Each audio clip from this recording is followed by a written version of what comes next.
they went down to 8-1, so I just left it. So I've made no money from a tip that I said a month before. Oh, I got 12-1 right at the beginning of the tournament. Before the tournament started. We are live.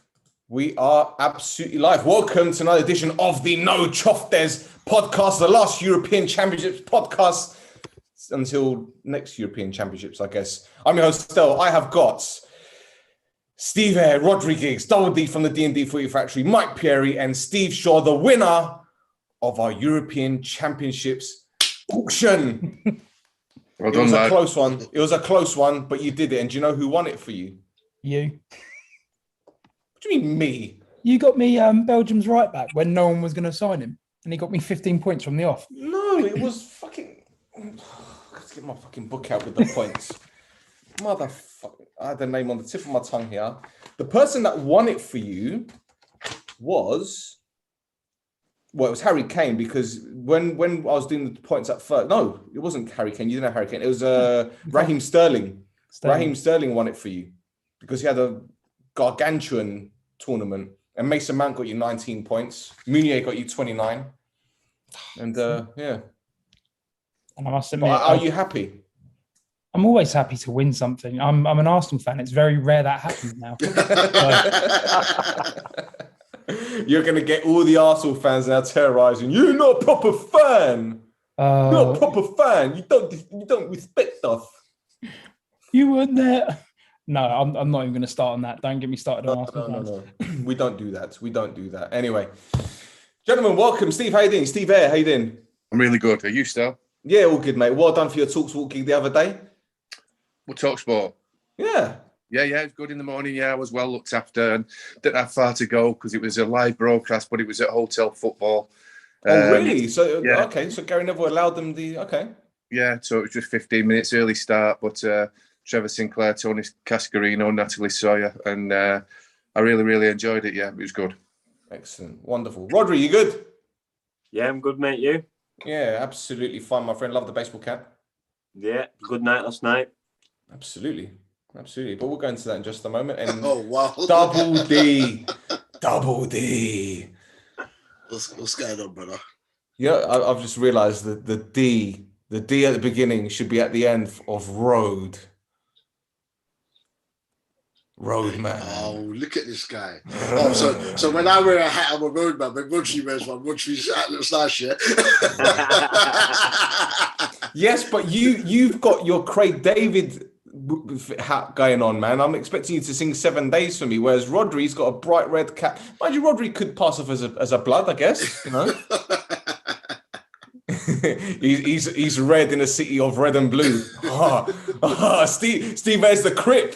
Yeah, that's how we're doing it, yeah. Be Crip walking. That's what I'm saying. Steve can Crip walk better than Snoop, bruv. And Del Pieri, Mr. Pieri, Mr. Volunteer, Mr. Man of the Hour. You're gonna get a badge from the Queen. Why? Aren't you? For your services, Yeah. services to football, for what you did last night, throwing your body in the way of all those louts. Trust me, I didn't. I was going the other way. Who got? You were the one that let him in. It was. Hey, if I was letting him in, I would have been in there. It was carnage. Honestly, it was carnage. Mike was, that Bournemouth steward that was doing that. It just wasn't. Oh, Spurs steward. Fucking go, you stink, mate. Fucking go in. You are the cause of the problem, Mike. Oh, man. Oh, blimey. Well, look, gents, this is going to be a fucking hilarious show, I can tell straight away. Only one place to begin. One thing to talk about, really. England got to the final of the European Championships. We saw the banners. We heard the songs. We've seen everything. They faced Italy, who were, I'd say, dark horses at the beginning of the tournament.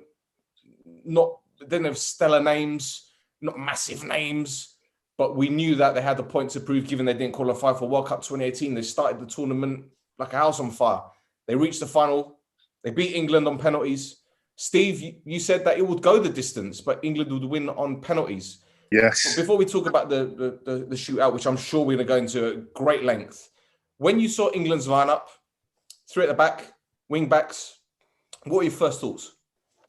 Well, obviously, I did get a bit of an insight on who was going to play, who was basically coming back into the team 24 hours before. So I think the game plan was to keep the game out of the middle of the pitch because Italy are better than England in there. And I think we hold our hands up to that numerically, certainly technically.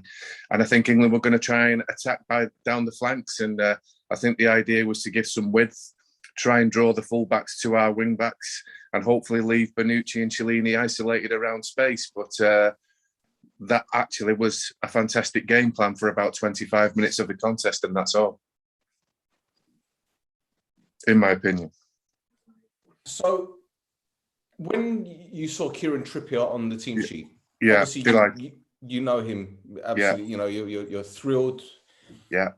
Are you thinking, well, he's going to be doing more defensive work because Kyle Walker was there? And I know people are going to say to me, well, Kyle Walker was a third centre-back, but effectively the plan was for Walker to overlap. It was that element of surprise, was it not? Well, it was the overlap of Walker, which helped Kieran with the cross. There's never going to be any problem with his technique picking anybody out, but it just bought him that little bit of time. Obviously, Emerson didn't know whether Kieran was going to slip the ball to Walker inside the penalty area. So that was a good move. We didn't really see it again, but I'm not too sure Walker was supposed to do too much overlapping Stel from right centre half, even though it gave us joy in the first 2 minutes. But I certainly think Kieran was going to hold the wide on one side and Shaw the other. And I know there's a lot been said that they went wing back to score the goal. But it was almost, for me, like possibly we caught Italy cold with that, with the quality of it.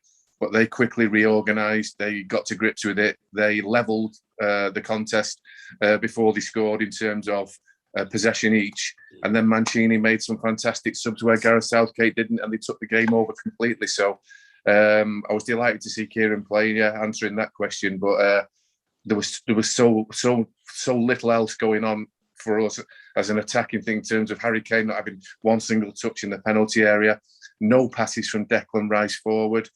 Calvin Phillips doing ever so well, stopping his opponent and breaking up play, but not starting any play. And in the end, I was just waiting for Italy to equalise and win the game, however which way it was going to be. Rod, it seems like deja vu here, because I seem to remember after England's game against Croatia, we were talking about Kane, Mount and Sterling, and how Mount's presence kind of hindered Harry Kane's performance. Now, I'm not saying that this is the reason why Harry Kane didn't have a good game against Italy, but surely there's some truth in this, because Steve was the one that brought it up, and I was thinking about it when he said it. I was like, yeah, he's right, because Kane really didn't do too much against Croatia, and he didn't do too much against Italy. So is it coincidence? Did Italy defend really well, or has Mason Mount's presence kind of halted Harry Kane a little bit? Well, no, because the first 25 minutes he was dropping deep, getting in the ball and causing Italy problems. You know, Italy have just adjusted and dealt with that. You know, they've got arguably two of the best centre halves in the tournament dealing with one player, and they couldn't do that for 25 minutes, but did it for the rest of the game. So, yeah, it's a difficult one. He had firepower on the bench to change it a bit earlier. It's probably loyalty killed him in the end with keeping Sterling on and not changing it earlier. But, you know, who are we to question him? He's done really, really well so far. Every decision he's made was the correct one. Like we said before the game, it's a 50-50. And Italy come out on top. Steve Shaw, Mr. Shaw, your namesake. He had a bit of a ropey start to his England career. I think he's only made like 16, 17 appearances, hasn't he, since earning his first cap? I think he's played many games for England, has he? Luke Shaw. I don't think he's played many in the last, I'd say the last 12 months prior to the build-up of the tournament. And he's had a good tournament. Yeah. Deserved a start. Very good goal. But what happened after that? Because he was practically anonymous. I think that's, and Steve alluded to this, like Italy adjusted their game plan, and this is credit to Mancini. They almost sort of nullified our wing backs as the game went on. we got out the blocks very fast to begin with. We were pressing quite high, and obviously we got the goal as a result of it. As the game drew on, I think Italy pushed them back a little bit further. When trying to get forward as well, I think there was a little bit of, I say, disconnect between him and Sterling. There were times where Shaw was making the run and Sterling wasn't always necessarily looking for the pass. He'd take it inwards and try and drive at them. And I just kind of think we run out of ideas attacking wise. And we didn't utilise the fullbacks as well as we could have done throughout the rest of the game. I think, credit to Italy, they did nullify it. But at the same time, we didn't really look like causing them any troubles. And I don't think we got them on the ball enough in dangerous positions as the game drew on. And Mike, you know a thing or two about central midfielders. Big Brian Robson fan right here. We saw Calvin Phillips. We saw Declan Rice. They had a fantastic tournament. And up until Italy equalised, I'd say that they had a pretty solid performance. But again, was it tired legs or were just Italy overrunning them? I don't know. What did you make of them?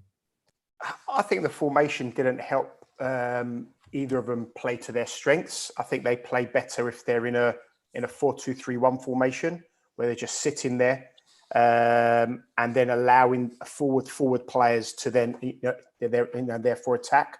I think what they did fine. But I mean, how many forward passes did Declan Rice make? How many attacking runs did either of them make? That's not their game, though. That's not what they're there for. So I think it was Southgate was risk averse. We know that, and I think he got a little bit.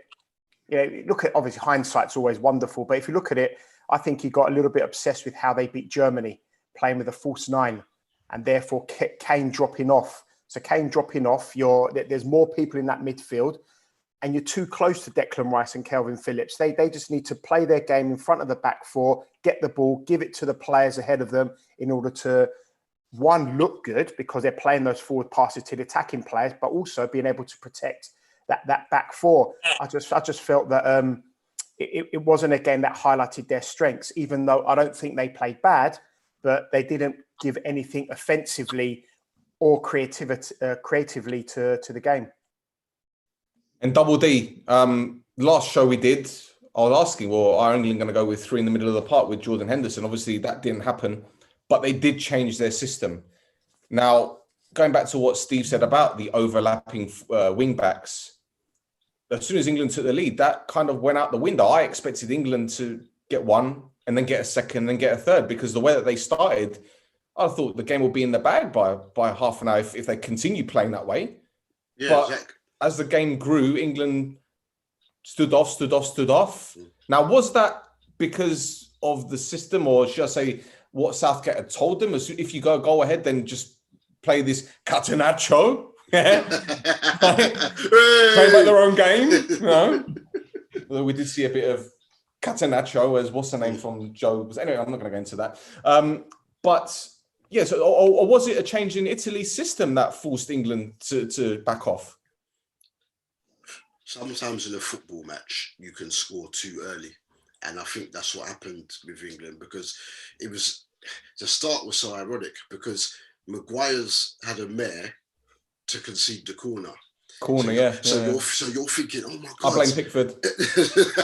So you're thinking, oh my God. But then England have broke out and then they've been able to score. As Steve was saying, they've gone wing back to wing back. Great finish by Shaw, by the way, because that was not an easy ball to hit, the way that he's put it in off the post. But then after that, I was thinking, okay, go get the second goal, because England's right, so Italy's left, was open. Emerson's positioning was all over the place. And I was just sitting there and I was thinking, they're probably sitting there and thinking, why the hell did Spinazzola have to get injured? I don't know, because Emerson did okay in the semi-final. I thought he had a good game, but yesterday he was just all over the place. And I'm thinking, England, go, get them. Donnarumma wasn't tested. It was like and as Steve was saying, the first 25 minutes, Kane and Sterling were dropping off in the movement, and they looked like they could really catch Italy cold. But because they didn't get that second goal, it was almost Italy almost went in at the break. I think it was Stones blocked Immobile's shot. I was thinking, after all that, so Mancini was outmanaged by Southgate in the first half, but then after that, only one manager was making the right changes and got things right. And I just think we saw how Spain got at Italy. Italy had not looked that vulnerable in the whole tournament. So I thought England would have looked at that, whether you watched some tape or whatever, and set out their game plan. But they just deferred. You shouldn't. They was being scared of a team that they didn't need to be scared of, and he was just tactically outdone in the end. It just was England ended up retreating. Poor Declan Rice has done so much running. He was spent, and we've seen him go down in 2 previous games in this tournament, tired, cramp, whatever. And they were you just knew, even before Italy scored, you confined yourself to the fact that England are probably not going to win this game. You're just undone. You've got players there. It should have been more offensive minded, and I think they could have won the game. I agree, mate. And Steve, Mr. Eyre, I was talking to a friend of mine yesterday at the beginning of the game when England scored. I said, just as Dubul Dee said, sometimes scoring a goal early isn't necessarily a good thing, because you're going to have to sit back for 89 minutes. England would have rather got an 89th minute winner than a first minute opener, right? But what I also said was, there goes England's game plan, because I assumed that they'd go for the jugular straight away, which is what they did. But then they would continue doing it to get a second, to get a third. But once they went a goal ahead, it was right. We need to sit back. What we have, we hold. Now, forgive me if I'm wrong. And I said I'm no coach. I don't have my coaching badges. But as a football fan, I'm thinking, you've got an early goal. They're on the ropes. They're not coming at you with any intensity. Go for a second. Go for a second. I know 2-0 is a dangerous scoreline, what some people say, but that's a great cushion. So as an England fan yourself, when England went a goal ahead, what are you thinking to yourself? Get another one, because we've got them. We've got the pace, we've got the power, we've got the energy. I agree with you. Right. I've watched it back as well, Stel, today, and I've run this by a few people. It certainly doesn't mean I'm right, but we did all come to the same opinion. Everything you're saying and suggesting is right, but the game plan doesn't necessarily have to go out the window, because I think it was always going to be that they were going to give the ball up to Italy largely, sit in, be compact, drop Harry Kane in, and then have a go on the break. The fact that they scored, almost from that way after 2 minutes, was the bonus. So what we discussed and we all agreed on, though, was the bigger problem was to go back to the original game plan, despite being 1-0 up, was not the problem, because they were always going to sit in and defend what they have. I think that's just the phrase you just used. But the problem was then, once on the turnover of the ball, they were going too quickly, England, to score again, believe it or not. And what they needed to do, by going too quickly, it left them with just like 2 attackers up the field to have a go at an attack. But we just talked about Rice and Phillips. They don't pass to each other. We needed to buy 2, 3, 4 passes on our way forward in the attack, which allows Harry Kane then to reverse his position from 10 to 9, to get the wing-backs further forward, to maybe get Phillips a bit closer, to get Mount even further. But it was all over too quickly. The counter-attack was too quickly, Stel. So I don't believe England sat back completely. I actually think they messed the counter-attack up, and they didn't go with the initial pace. I know you're supposed to go fast, but buy a couple of passes, go with some initial patience, and then gather some numbers and then go for it. But England were just like shooting the load too quickly, and it just like into Italy's hands straight away. And the table tennis table came up for Italy. They just came up and stood up high, and England couldn't get out of their own half. They were struggling to get out of their own half because they didn't buy any passes. Yeah, and see, this is the thing. Despite being a goal down, Italy didn't look like the team that was chasing the game. Yeah. When I saw Pickford get the ball, within the space of 10, 11 minutes, I counted, he launched the ball forward centrally 7 times. Absolutely. To no one in particular. Yeah. Because Kane was never winning the ball in the air against Chiellini. Sterling was never winning the ball in the air against Bonucci. It was never going to happen. So it was wasted. Whereas the Italians, they build from the back, using that term. They play around pressure. You had a double pivot of central midfielders dropping deep, which basically emptied the central areas further forward. The fullback, as you know, Dee said, Emerson, he looked all over the place. But as the game grew, he was getting more and more confident. Lee Dixon at one point was saying, Italy aren't having any luck on that left-hand side. Lo and behold, fucking Carl Walker was on his arse and Emerson is in the box. So, as I said, England didn't look like the team that were winning. it baffled me. Now, I don't know, Rod, and, correct me if I'm wrong here, is this pressure now? Are we talking about pressure that forced England's players to be a little bit shy or timid? Because I looked at those Italians walking on the pitch. They didn't look like they were stressed. The England players, though, especially Jordan Pickford, they looked like the whole world was on their shoulders. Mm-hmm. What was that a contributing factor, do you think, Rod?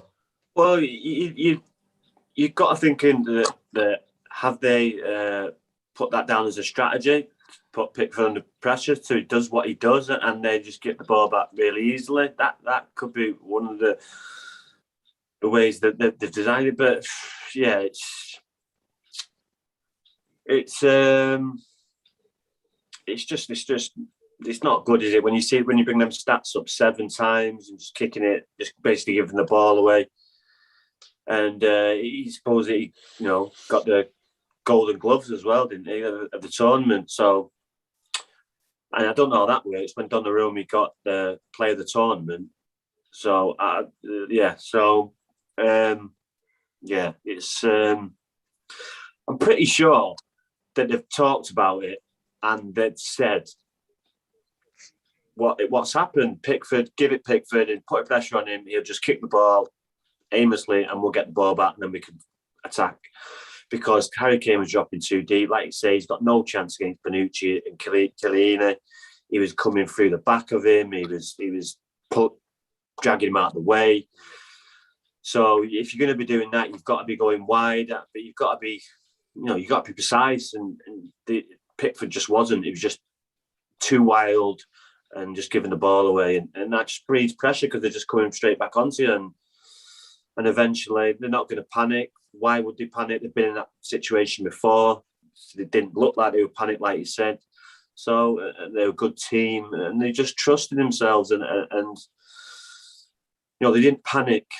Like you said, like you said before, they didn't panic, and they looked like they was going to win, or at least come away with a goal. Or they just looked comfortable, like you said. And England got worse and worse as the game went on. But to be fair, England got stronger in the extra time. But yeah, never really looked under pressure to be honest. Rhodri, what channel did you watch? BBC or ITV? I watched BBC.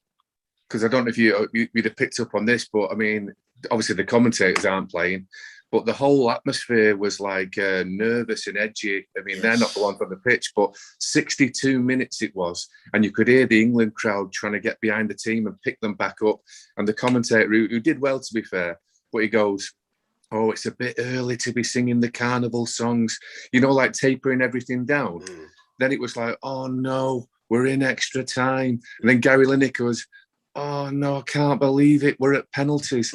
Nobody was relishing, like, we're England, we're at home, we're leveling this game. This is our time. Everything had that underdog tone about it. I don't think that is why this England team's done so well, because they don't seem to hold any baggage. But maybe that's creeps into the final, the pressure, and they were like they've started the game so well. You play a game, a football game. You must have played it loads of games when it's happened. You play a game and you come off the pitch and think, how the hell have we lost that game? Because we started so well and looked so comfortable.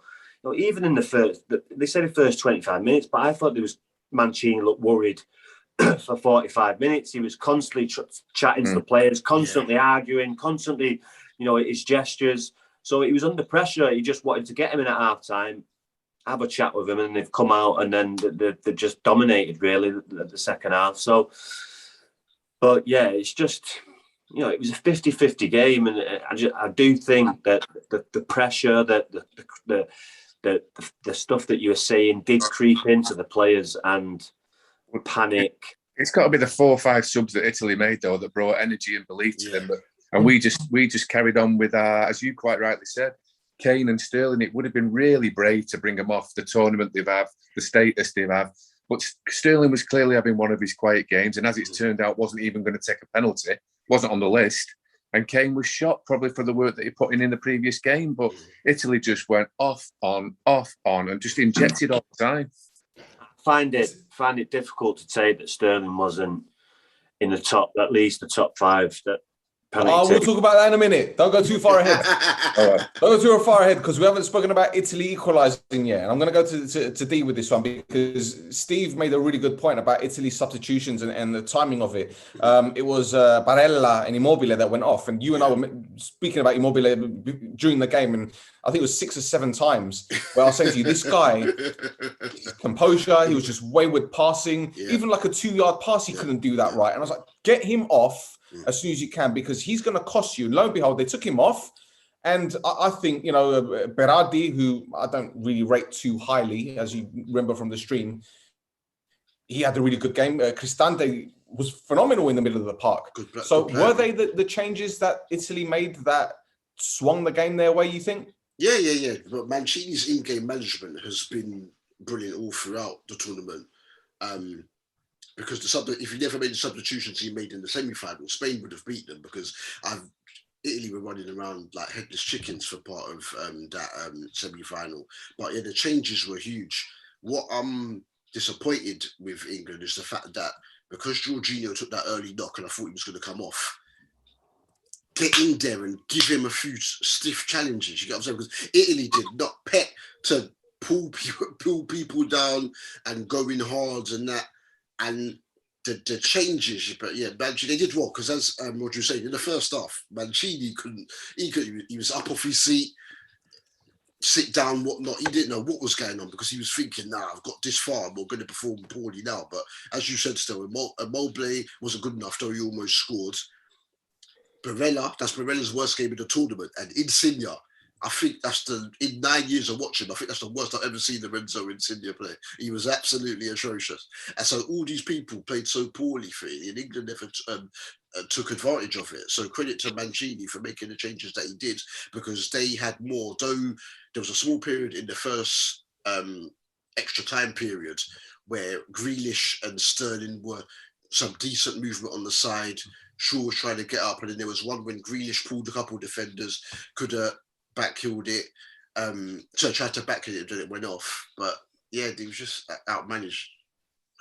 So just compared to extra time, because I know you want to do the Italy goal, but no. It's just the reason why I'm frowning is because I'm just thinking about how Italy moved the ball so well, especially in the middle of the park. And while Calvin Phillips and Declan Rice had an okay game, I'm just thinking like they didn't have that composure that Italy had, and effectively Italy's goal came from a corner where the corner was won from a central area, if that makes sense.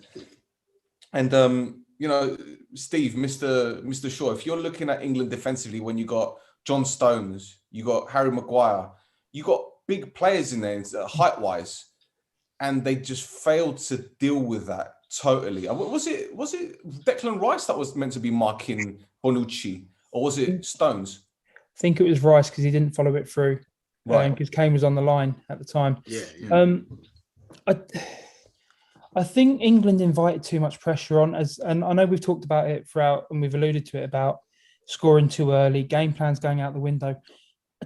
I think the occasion got to the players as the game went on, because we talk about Pickford's distribution going quite direct, but you've got a back line that includes John Stones, who has had a renaissance for Man City this season. Harry Maguire is continuing to prove people wrong. He's growing as a defender. He's growing as a leader within the England camp. And Kyle Walker, I mean, look, worst case scenario with Kyle Walker, he can drive the ball out from defence anyway, because you know what he's like with driving the ball. But we didn't play to our strengths there. I think we almost respected Italy too much. And this is credit to Mancini here, because Italy have gone 34 games unbeaten. So they're not anyone to take lightly. He's transformed how they hit teams on the counter. Yep. Traditionally, Italy used to be seen as a slow, passive football team. That's no longer the case. And I think a lot of the game, as it went on, they were hitting the channels very quick, very direct. And the wing backs ended up playing as secondary fullbacks, because you saw Kyle Walker and Trippier trying to double up on times on the right. And Shaw was a little bit more isolated, and he used to tuck in a bit more centrally. But Italy were hitting the channels on the counters and delaying it in the corners just to give their midfield enough time to join the attack and attack the half space, because the centre-backs didn't know whether to step out wide, like in some instances with Walker, he was going out wide to double up with Trippier, or stay narrow. And because of that, there were little pockets of space that England were leaving themselves vulnerable to. And you could see it in the game plan. As soon as Italy got the ball on the edge of the box, England players shat themselves because they went, oh, they might dive, they might try a little bit of gamesmanship here and get a penalty. And you saw the players freeze and almost feel reluctant to tackle them. And as the game grew, Italy sort of exploited this weakness and kept driving more and more at England. And we're defending for our lives. And again, we've mentioned about Phillips and Rice. Off the ball, cannot fault their work rate. On the ball, possession-wise, they didn't look too sure what to do. They weren't passing forward. It was quick, get the ball out wide, leave it to them. And please, anyone here, correct me if I'm wrong, because this is just my interpretation. I know we all have different opinions. I actually think our front three were too defensive at times. Kane dropping in as a false nine, Sterling looking to collect the ball deep and run at them. That's Mount's game as well, but they all did it very centrally. Yet we got the most benefit, albeit in the first 2 minutes, by doubling up on the fullbacks. Get Sterling, and this is a question of should have Mount started, or could we have someone like Grealish who would drift into the channels? Yeah. Double up on their fullbacks, absolutely exploit them, bully them in that case, because you'll have 2-on-1s, you'll have the overloads. And yes, I'm fully aware that Italy have two of the best centre-backs currently, but Kane can then press them a little bit higher as opposed to dropping off and almost running away from them. Because if I was an Italian centre-back, I didn't see much of the ball with a one-on-one defending opportunity, only until the game got desperate. And as the game opened up a bit more, Sterling was starting to make those runs. But his decision-making with his passing, it wasn't one of his better games, and they were able to snuff him out.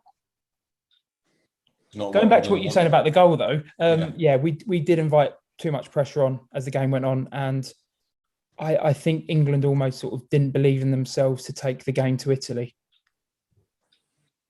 All right. Well, Mike, when you look at the goal again, as I said, near post corner, flicked on.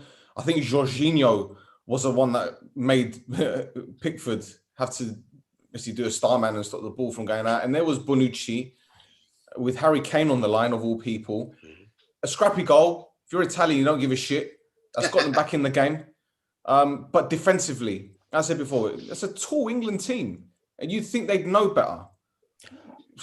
Again, you're right. You're right, Stel. However, once that first phase has happened and Pickford's going to get makes the save, once the ball comes out, it is almost impossible for the forwards who have got that momentum, or the attacking players who've got the momentum towards a goal, not to get there first, unless a defender is actually there. And then the reaction of the forwards, if you ever see it in it goes like that, it usually ends up as a ball towards the goal, whether it goes in, goes over, goes wide, saved again, whatever. It's the defender literally has to be there when the ball drops to get it away. The advantage there is with the forward team. But going back to some of the stuff that's been said, I think not enough was made of the axis of Jorginho and Verratti. Now, if we're looking at Calvin Phillips and Declan Rice, and how they didn't pass forward, how they didn't make decisive forward, attacking play. Whereas Jorginho and Verratti, they were quite happy to play 1-2s of 2 yards, 3 yards, triangles, use their fullback, come inside, switch to play. I mean, the number of touches they had was incredible, but that's that perpetual motion. They get the ball, they give it, they pass it on, they pass it sideways, pass it back, but they're keeping the ball, they're rotating the ball, they're going from left to right, back to forwards. And that certainly made it more difficult for Phillips and Rice, because if they're chasing those players, they're going to get a little bit more tired. When you get a little bit more tired, that's when you make mistakes. When you make mistakes, that's when gaps open up. And these players exploited that as the game went on. And I thought, up until the final, Verratti was being taken off relatively early in every game. Obviously he was injured before the tournament, but I think he's been outstanding. And were England to say play Italy earlier in the tournament, and Verratti came off, England would have had a far better chance. He just made them. Him and Jorginho just made that team tick. They were brilliant. Right. Okay, so Italy equalise, going into extra time, but then something happens. Something happens, which for me won the game for Italy, and it was a yellow card given to Chiellini for pulling back, for doing his Mortal Kombat impression on Saka. Saka was on the touchline. He was going to break through, and here we go. No. That's what you call a No, professional. Nico. No. That's what you call a professional foul. Exactly. I'm putting this question to every single one of you. Is that the moment Italy win the game? Because I think it is. Steve Eyre, what do you reckon? Yeah, I know you mentioned it to me today, Stel. Yeah, it was something that sticks in your mind because it was so out of context with how the game should be played within the rules, and we're suggesting, why don't we do that? But you know, we're starting to be better at the dark arts, but that was just like GBH. Let's have it right. Get over here. I just think that was a good moment. I'm happy to go with you, Stel, as a moment, but they were well on the way to victory, in my opinion. I know it went to penalties, but they had more energy, they had more waves of attack. And I think Rhodri mentioned before, we had that little flurry around the box with Grealish in the second half of extra time. But Italy had been playing well for 55, 60 minutes up to that WWF move from Chiellini. You know, like the cuddling and the stuff he was doing with the Spain captain for the penalties. Boisterous.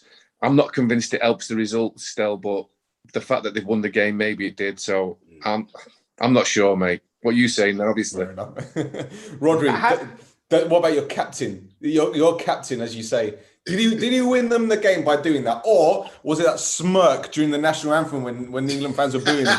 Because this guy, he's a head doctor of some sort, man. I'll tell you. What you said about Spurs as well. I think they lost the game when English fans were setting fireworks off the Italy hotel last night when they were sleeping. Oh, really? I didn't know. I didn't know that happened. Yeah. Wow, okay. Mm-hmm. So it had nothing to do with Chiellini, basically. No, well, wait, it could things like that, but you never know, really, do you? It's just an experienced defender. No, everyone's like, red card, that's just assault. It's just to pull back of his shirt. And he's just done it with force and looked like he's going to pull his neck off, pull his head off. But yeah, it was. No, I don't think it was. You know, there was a long way to go there, and England were better in extra time. And, you know, if it wasn't for Marcus Rashford missing that penalty, would they have gone on to win it then? Who knows? All right, okay. There's a little segue for you there. Yeah, I didn't want to go into that bit just yet. Because there's a question from Gosta from the Gate 7 International, and he says, in case you didn't pick up on this, what about Southgate's game management and conservative tactics in general, which obviously we've spoken about. England too scared. How can we not utilise players like Foden, Grealish, and Sancho? Now, you mentioned that Sancho came on to take penalties. Grealish came on, but again,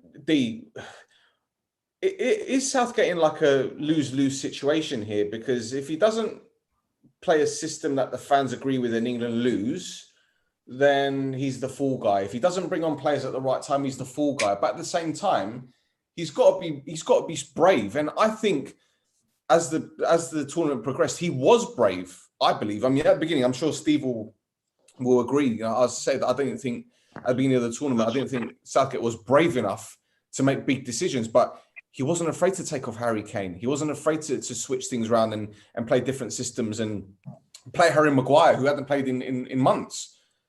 So what about Southgate's in-game tactics? Or what about the inclusion of Grealish and the timing of it? He brought on Saka with like 15 minutes to go, if I'm not mistaken. So that was a change in itself. But from an overall perspective, were you surprised with Southgate's approach? Boy, again, I think the lineup was it showed intimidation. for me, even though they took the lead. And as you said, he was trying to replicate what they did against Germany. But the funny thing was, as well as England played in that game, Pickford was the busier goalkeeper. And Thomas Muller missed a chance that he's been scoring for the last 12 to 13 years. So when you think about that, and then the way Italy were just better moulded than Germany are, it was just asking for trouble, even though they took the lead. And yeah, Mason Mount should have been dragged, because the role he wanted him to go wide and whatnot to form the front three. He just wasn't working. He only got on the ball like about 3 or 4 times in the second half. And then when he did, Italy were just onto him and then they pressed him. And I just think they shouldn't have felt that they were inferior to Italy. They played the occasion rather than just playing against the opponent. And obviously, I know, it's hard because obviously the mental issues play a lot within sport, but I just thought with the way that they started, this game was there for the taking, and we can give credit to Southgate for what he's done previously in the tournament, but I thought he was a little lucky against Denmark, by the way, in the semi, because I think that just making the one sub, if something had gone wrong in the last minute there, that would have stuck with him arguably forever, unless they were to go on and win a future tournament. But I just think that we have to say yesterday that he got it wrong. And he was out managed after, let's say, 35 or 40 minutes of the game. So yeah, he's made some brave decisions, but he got it wrong yesterday, man. Still, he got it wrong. And Steve Shaw, Sancho and Rashford come on with minutes left of extra time, and I'm looking at Jadon Sancho, about to join Man United, huge fee, so much ability. Was it 20 assists for Dortmund, 16, 17 goals? And no disrespect to Saka, why is he being picked ahead of Jadon Sancho? What is it about Jadon Sancho that he can't get in the England team? Because I'm looking at England with 20 minutes to go, and Italy are dominating. They're moving the ball well with little pressure. England have got a 4-man press. You ain't really doing too much because they're playing around them. If you ain't going to bring on Rashford and you're going to keep on Sterling, fine. But on that right-hand side, you want a guy that's going to run at defenders. And Saka isn't at that level yet. He isn't at Sancho's level yet. So why isn't Sancho playing in this game? This is what I need to know. Southgate wanted defensive work rate. That's the only thing I can think of, because, and we'll go on to the penalties in a bit. I think when Saka came on, I think he had a quieter game compared to the rest of his tournament. And I think he did get bullied out there. I mean, every time he got the ball, he was getting fouled. I think Southgate put him on because he was slightly wary of being too open in the final third and being exploited to a counter-attack. And I think this leads to a bigger issue with Southgate. And I think, look, we've got to the final. I know England have come runners-up, but has the question in regards to Southgate's man management in terms of selection, yes, they got as far as the final, but the question I'd pose is, has Southgate exceeded his own expectations and his conservatism, and I'd say at times tactical naivety in comparison to Mancini? Was that a factor to why Italy won? And yeah, because you're right. You'd want someone like Sancho. If the game's opening up, you're in a final. If it was a semi and you want to sort of conserve yourself and throw the luck at penalties, by all means do so. But it's a final. You go there as the game creeps on. England have this mental stigma of penalties that we're never quite confident with. I'd want to be avoiding them. And yet he's putting them 2 on with literally 30 seconds to go. No real time to get a touch on the ball. No real time to get a feel of the game. And I know they've been brought on for the spot kick. But if they'd have been brought on 5 minutes earlier, and this is a question to everyone, do you think, they may have had a few more touches of the ball, got into the game ever so slightly? Would they have been slightly more comfortable with a penalty? As opposed to literally coming on and going, right, 3rd and 4th penalty spot kick. It's a bit more than that, Steve. It's a bit more than that as well. They both had to come on and play centre-half for 30 seconds. Yeah. Rashford was stuck out on the right, wasn't he? Rashford was stuck out on the right. Rashford was right back with a piece of paper in his hand, and they both had to come and defend a corner. Walker's one of the best defenders in Europe. Henderson certainly stacked with experience. You've got to defend one more set play, and you've got Rashford playing right back and Sancho just having to come back and head a corner out. It was absolutely suicidal. And this is the bigger issue that I sort of touch upon with Southgate. Has he exceeded expectations of what he's done with that England squad? Because don't get me wrong, No. Because they should have won that. The key term there is squad, not with the squad. With the teams he picked, possibly, but with the squad at his disposal and the attacking ability and threat and what he's got, I don't think he utilised that enough. No, this is what I'm saying. It's not necessarily England haven't performed. Has England gone past Southgate's capability? No, because if you look at both the routes they've had in the World Cup and in here, it's not been the hardest. I think they should. They should have won. I know France would have got them in 2018. I expect them to win this before this tournament started. I said there's no standout. Though I went with Italy, I said there's no standout country. So I said if England are going to do it and look at their route, they could play all their games but one at home. This was the time. So I don't think they've. It sounds harsh, because of when we last time got to a final, but I don't think so. I was on Harry's podcast at the beginning of the tournament, and he said to me, England got to the semi-finals of the World Cup in 2018, right? What's the next thing they need to do? I said they need to win this tournament. They need to win it, because there's no point in getting to the final and saying, oh well, we've made progress. Okay, you've made progress since the last time you played in the Euros when you got knocked out by Iceland, but you got in the semi-finals of the World Cup. That's a bigger stage. So you get to the final of the Euros, you got to win it. I'm sorry. It's for me. It's a failure. I don't care what anyone. You could talk to me about the feel-good factor. You could talk to me about whatever. You haven't won it. No one cares. People were walking off with the runners-up medal, proud of it. I'm like, fuck that. That's what I mean about Southgate not being the man to win anything. Like he's done well to get them to the final with that squad, but he should have won it. Look at his career. He's nearly relegated with Burrows, isn't he? He never gets over the line. He's never got over the missing a penalty at Euro '96. Middlesbrough relegated. Crystal Palace semi-finals being remembered for being stamped on by Roy Keane. Everything he's done with England under 21s and England seniors. He's a really, really sound man who's actually evolving, developing, and getting better himself. So he could get, but up to this point in his life, he never gets over the line. And I think that's the point I was trying to make. I may have worded it badly in that sense, but I don't think he is the man to win the tournament, to get England over the line. I think with the squad at their disposal, they should be in contention at least. And with the route that England had against the oppositions they've had, and I know everyone will say, but we beat Germany. Germany were a poor side. Thank you. Germany were a poor squad in this entire tournament. And Wenger even said it like at the start of it of, are these players really going to play for the manager that's leaving? And then you've got Muller, who's come out of international wilderness for 2 years because they're that desperate for that creative remorderer in the final third. They just didn't seem to, in England, the same in the World Cup. They got fortunate. They got as far as the semi-finals. They probably should have beaten Croatia, but still, as you said, France would have walked all over them in that tournament. Stel, do you mind if I ask you something, mate? Stel? Yeah, go ahead. Yeah, obviously you're the question man, but just picking up on there. It's your podcast, but you said how you were pleasantly surprised almost that you admired his bravery at the start of the tournament, the way he showed bravery.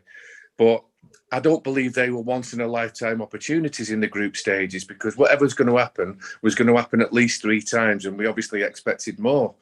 Now, is bravery at the start of the tournament different to bravery at the end of the tournament? And I believe it is. So, yeah, you might have shown bravery in the group stages where you've got 3 games, but last night possibly is a once-in-a-lifetime experience for them and the whole country. We don't know that. The group stage guarantees you 3 games. It's not a once-in-a-lifetime. You're doing it again 4 days later. But last night, in that kill or be killed environment, who has the courage to have the conviction to make the most and best decisions? And it was the other team's manager. I think Southgate listened to his number 2 a lot, the fella that they got on loan from Newcastle. The Newcastle guy, yeah. Price, that's a bad sign. Because I remember that. Which game was it? Was it the quarter final? It was the Ukraine game, wasn't it? When he told him to get the yellow cards off. Yeah, because he was standing there celebrating. He said, "Get the yellow cards off now." Well, look, let's talk about these penalties then, because wow, Italy took the first one, I believe. Berardi scored, then Harry Kane equalised. Belotti had his one saved. Maguire broke the camera with his one. What a penalty. Yeah. Then Bonucci scored. Beautiful. And then Marcus Rashford. Now, you and I have spoken about this player on many occasions. Many occasions. In fact, we've gone back and forth. It feels like another Deontay Wilder against, what's his name? Tyson Fury. We go back and forth about Marcus Rashford. We've seen, as you mentioned, the WhatsApp group earlier today, the best penalty you've seen him take was against Paris Saint-Germain. He hasn't taken a decent one since. I've seen him hit the post against Crystal Palace. I've seen him miss so many penalties this season. Why is he taking a penalty? Why? Because he's brave and he stands up and he wants to take one for his team. That's it. I'm not being. But he's a penalty taker. You're going to miss penalties. Well, some people are going to miss them more than others, especially if you're going to have a silly run up like he does. Just pick your spot. Harry Kane, boom, hit it. Harry Maguire, boom, hit it. When you're doing that, I'm uneasy with it, especially when it's not working. It's not working. So, especially when he's got a good strike on him, pick a spot and hit it. But I've said it before and I'll say it again. I've done it in front of 100 people. Your legs, you can't feel your legs when you're in the penalty shootout. This is it in a cup final at Wembley in front of millions of people. It does funny things to you, and it's obviously affected the three young kids. Why is Henderson taking? He's only been on 50 or 60 minutes. He's the captain of Liverpool. Why is he going off? Why is because apparently he missed a penalty in a friendly tournament. Pardon? Because apparently he missed a penalty in a friendly tournament. Yeah, but I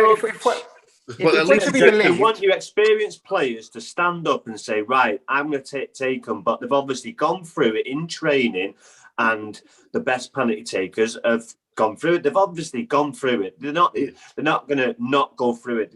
They've talked about it before, how they've gone through it. They take the time, get the breath. As soon as he blows the whistle, don't take it straight away. Get your composure. You can see that with Harry Kane has a 2 deep breaths. Boom. Harry Maguire the same. The kids were just nervous and it's just the occasion got to him because they were poor penalties, all 3 of them. I mean, if we are to to believe what's been said, as you said, Rhodri, they've been practicing in training. Southgate says that it was his choice, his decision, and anyone who's ever taken a penalty in front of, whether it's in the back garden or in front of anyone or in a match, you can't replicate that situation. You never can, ever. And once Rashford missed, pressure's then on Sancho. Once he misses, bloody hell, what's a 19-year-old supposed to think? It's not St. George's Park in front of no one just stepping up and hitting it. Your legs do go. You're thinking of things, and there's the crowd, and you're seeing that huge guy in front of you. So, Mike, has anyone actually ever seen Saka take a penalty? Mike, I do know something. I know if the manager's pointing to a 19-year-old kid and I'm a 27-year-old experienced player, I'd say to the manager, "Hey, I'm taking one for him. Come on." My biggest issue, I agree with you, Rod. My biggest issue is that he brought on he had Sancho and Rashford waiting for minutes, standing on that sideline. Minutes. There was an opportunity to bring them on, and they didn't. And then Italy kept the ball for about 2 minutes, and then they came on. They had no rhythm of the game. They hardly played. They hardly got a touch of the ball. Yep. Okay, and as Steve said, the first thing they did was defend a corner. Now, you've hardly played him in the tournament, and then you're saying to Rashford, "Come on and win a tournament for me by taking a penalty." Yeah, I mean, there's psychology involved. There's they weren't physically in tune with the game, plus the pressure. And they're young people, they're young footballers. Whatever you want to say about how good they are psychologically or the practicing, whatever, it was going to be tough. And once one missed, the momentum, that negative momentum, just perpetuated. Yeah, because it become more pressure then because it was sudden death. You missed, basically they're out. When Rashford scored that penalty against PSG for Man United, which took them through, a deep stage of the Champions League away, that shows he's got the courage. That shows he's got the technique. I know, Stel, you've said that he has missed penalties, but he scored more than he's missed. It's a great topic that we're covering here. The fact that he's got to come on and play right back, defend a corner, probably been overlooked all tournament, and then, as you quite rightly say, that was wrong. He should have been on earlier in extra time with that in mind, especially if Sterling wasn't on Southgate's list to take one. He may as well have brought him off. Okay, well, look, benefit of the doubt here, right? And I'm not digging him out. I'm just asking a question here because, as Rod said, you choose your corner and you hit it, right? When Rashford stepped up, he did that little, he ran and then he did a little shuffle, and it's almost as if he was waiting for the goalkeeper to move before hitting it. Now, to me, it looks like he changed his mind. He did. No, Stel, he did. He's not looking at the ball. Yeah. And he's left it too late and he's dragged it. It's simple as that. It's just he's trying to be too cute. He's looking at he's looking at the keeper and he's looked down and he's just dragged it. That's all he's doing. He's not changed his mind. He's dragged it because he's not looking at the ball. He's looking at the keeper. I don't think he has it. I don't think what you say, lads are saying about changing his mind. I don't think he's got his mind made up. I think, as Rhodri says, he's waiting and waiting and waiting for the keeper. I don't even think he knows where he's putting it. He's waiting for the keeper to commit still. And the keeper held his nerve, stayed tall. But all of a sudden, Rashford thought, oh, shit, he's normally gone by this stage. So I don't think it was a question of him changing his mind. I think it was at the moment he makes his mind up. It was like, oh, this isn't in the script. I've normally fucking made my mind up by now. And a big factor in this. Sorry, Steve. Let's go for it. Big factor in this. When they're practicing penalties, you've got Jordan Pickford, who is smaller than Donnarumma. You can see that when they're both next to each other. He's considerably smaller. So when you see Pickford in the goal, when they've been practicing and they come up to it in the moment, in the final, 70,000 people live, and they think, fuck me, that's not Pickford. He's massive. Feel like an ice hockey net. It adds a little bit more pressure. I'm telling you, because when you walk up to the net, you think, "Fucking hell, he's big." Yeah, it narrows it down for you. Do you think sometimes it's like waiting for the keeper, whoever blinks first? Do you think that's almost sometimes a weaker mindset of I need the keeper to move first, and I'm going to go the other way? You see some of the players that have taken penalties before; they don't care one iota which way that keeper's going because they're so confident in themselves. Yeah, but don't forget, taking that penalty, it's going in. I don't think the lads had that confidence when they were stepping up. Did you see the Copa America semi-final with Emi Martinez? Yep. Berating the Colombian penalty takers. That was absolutely brilliant. I loved it. Regardless of where these Colombian penalty takers know where they're going to put the ball, if you've got someone saying to you, dance with me, hermano, dance with baila, yeah, bailando, yeah. But then at the same time, that striker, Cabron, come on. I mean, Emi Martinez, it still hurts me that we let him go. I'm still mourning that. Come on, I ain't got time for the violin right now. Come on. but that's the thing. That keeper is trying to put you off. He's trying to get in your head. You need to almost disassociate yourself from the occasion. And this is so easy to say this, and I know it's completely different kettle of fish to actually implementing it, but you almost need that disassociation from what the ramifications are from that penalty kick or what you're going to do. Or you need that assertiveness of, I'm going up, I'm hitting it here, that is what I'm going to do. And you see the doubt that creeps in. And yeah, fair play. Rashford sent the keeper the wrong way, but he struck it poorly. Sancho, I think he didn't give himself any momentum to take the penalty. Run up was poor. And then, do you think that again? Do you think that's pressure and lack of confidence? Because I like looking at the player as they're about to put the ball down, or if they're walking to the spot, just to see their body language, see the look on their face. They look nervous as anything. He looked like he was shitting himself because he knew he misses. Then Jorginho scores and wins it. Commentator was saying as he put the ball down, he's a confident boy, though, Jadon Sancho. So, but that sets him up to fail. Exactly. So, but the song "It's Coming Home" sets him up to fail as well. You can be confident, the most confident person in the world. When you're in that environment, you don't know what's going through your head, especially as a young kid, and you've never been in that This is a European Cup final in your own country. And you've got to realise, Sancho and Saka are both from around that area. Sancho went to Harefield Academy as part of Watford's youth setup. Saka used to play for Greenford Celtic, which is literally the other side of the A40 from Wembley. So everyone talks about Sterling being a Brent boy. These two lads are local lads to the stadium. And you're stepping up in the final to take a penalty to keep your team in it, or to win it potentially. And you've got your friends, your family there, and the occasion does get the better of players. And I will dig deep on this one. I don't give a toss if Southgate said it was on me, I picked them. If you're a senior player, you will berate your manager in front of them because you don't let your teammates get in the firing line when they're 19 years of age, their first full season in men's football, being brought on to a Champions League final. There's only one or two players in this generation that can handle that pressure. And that's not to dismiss anything of Saka, Sancho or Rashford. But out of all the penalty misses that you get, what's going to happen next to these kids? And does Southgate think, oh, shit, yeah, actually, maybe I shouldn't have done that to him?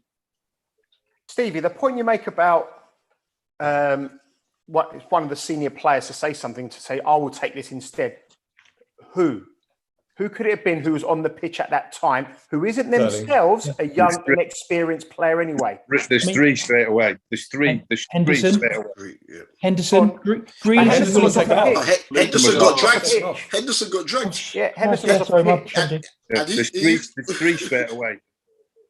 Go on. Raheem Sterling stole them off world-class players at Manchester City time and time again, and scored a winner in that stadium to win the League Cup final. Yeah. Jack Grealish scored for Aston Villa, where he's adored by his supporters, and supposedly did say to the manager, "I'd want one." I'll give you Sterling, but Grealish is in favour of that manager. Now, if he says to that manager, "I'm taking this penalty, get out of my way, I'm doing it," and if he misses, is he going to, what's that relationship going to be like? I'm just thinking about how much influence have these young players got. Sterling, definitely, I agree. I'm not sure Grealish has got that influence or that, or he's got the bottle even to say that in front of a manager who doesn't rate him yet. Right. Well, what I've picked up on Grealish is that he's come out today on social media defending himself against Roy Keane. Yeah, I wanted a penno, but all I saw Jack Grealish was sat down having his calf rubbed for the whole of the break time while they were sorting out the penalties. Rhodri sent us all a clip today of Ronaldo. I'm taking the first, you're taking this, you're taking that. Jack Grealish is claiming that he wanted a penalty, but he was sat down for the whole of the sorting out. So that doesn't convince me that he really wanted one, but he's saying he is. But the other one that nobody's mentioning is Luke Shaw. 26 years of age. So I think it's today. Yeah. 26 years of age. I was happy with the goal, right? Everything went downhill from there. He's played ever so well in the tournament, ever so well. He's turned a few people round as well. Myself, he's done ever so well. He's made goals. He's scored on the evening. He's got 120 minutes in his legs. But only 5 weeks ago was he taking a penalty in a Europa final for Manchester United. He's already been down the path with this. He's already had this experience. He should have definitely taken one before Saka, before Sterling, before Grealish. But nobody's mentioning Shaw. What about Pickford? Yes, I said that as well. I said Pickford would have smashed that. Pickford would have smashed it. If you see him going in the video, Pickford was like seventh. There's a video of him choosing, and he says Phillips, you're six, Pickford 7, and he points to Grealish 8, but Grealish is off camera. Really, Rob. Do you know what's happened? Do you remember that photograph of Grealish and Saka chatting up those girls in the stadium? Oh, when they're lying down. Yeah. Do you know what's happened? I bet you Grealish has been cock blocked by Saka. And he wants to get one back on him. So he says, you take a penalty. You take the 5th penalty, bruv. That's deep. That's deep. Stel, man. You're rich. I'm just saying. Stel, we've seen the pictures of Grealish with paid company. So allegedly. alleged paid company. Yes, alleged paid company. He may have met her on a street corner, but you don't know. Look, location is a minor detail. Where you know about geography. You giving that geography lesson about Sancho and Saka. I mean, I'm going to change your name to Tom Tom. Company, is that a brass or? Huh? Is that brass? What's that? A paid company, is that a brass or a prostitute? Is that what you mean? Oh wow. We would never directly state that for libel. Okay. Disclaimer. It's all alleged. But as Steve, Mike, the teacher, isn't saying a word. No, it's Mike and Steve, the professionals, aren't saying a fucking word. They know exactly what they're doing. as Steve Eyre was alluded to earlier, two things. First of all, if he brought on Sancho and Rashford earlier, so they didn't just have to come on and be bloody defenders, they would have had more touches of the ball, and I'm sure that would have impacted their penalties, right? But also as well, the two players he took off, Walker and Henderson, I've seen Carl Walker scored quite a few goals outside the box for Manchester City, so I don't think he would have had a problem taking one. And when Gerrard left, until James Milner came, Jordan Henderson was our bloody penalty taker. So these men would have taken penalties. So the whole thing, just sort it out. He's just discombobulated and just fell under pressure at the wrong time, Southgate, if it's a case that he picked them. But I think it was an emotive thing, because you saw when they beat Germany, he was talking about, I saw David Seaman on the big screen, and I'm really sorry for 96 and whatnot, and all this. He was just putting too much pressure on himself, and that's impacted in the most important game, his decision making within the match, the in-game management, and then here with the penalties as well, because England could have won this one. Lads, I said to Rhodri and Stel today, so this is for you and Steve there. I don't know if you saw about 3 weeks ago at St. George's Park, as a stunt, they gave Saka a golf club on a mat, one of them that would try and swing the ball at the screen. And it's not his fault that he's probably never picked a golf club up before in his life, but he couldn't hit the ball. And it's all I could think of when he was placing the ball on the spot. He looked like he was trying to hit it through water. But you need to try. It must be. He couldn't hit the ball off the floor against the screen. And we're trusting that, you might not think it's relevant. You might laugh, but all I could think about was when he's placing. This guy can't even hit a ball with a golf club. Steve, for me, his downfall was getting in that fucking unicorn rubber ring thing. That did it, because everyone was like, okay, they were making fun of it, like not laughing at him, but laughing at the whole banter side of things. But I'm like, this is getting silly now, because you're putting him front and centre. Yeah, joking aside, he's been England's best player. Who's Saka? Yeah, he's been. What, really, Sterling? Arguably, for a 19-year-old to come on to do what he's done, it's not easy. When he's come on, he's played well. Rod, come on. You're saying 19-year-old? Look at Michael Owen. He was 18. Look at Wayne Rooney. Come on. Right, I'm saying that he's done. He come on, he's been man of the match for his country in the Euros. Yeah, Rooney was England's man of the match for like 3-4 games. He's been a nice guy. I'm saying when he's come on, he's done well. You can have your opinion. You can disagree. That's your opinion. I'm not disagreeing that he's done well. He's just not been the best player. England's best player. I'm saying arguably one of winning. Arguably, like you're saying, allegedly, arguably, the same thing. Yeah, but allegedly stops us from getting sued.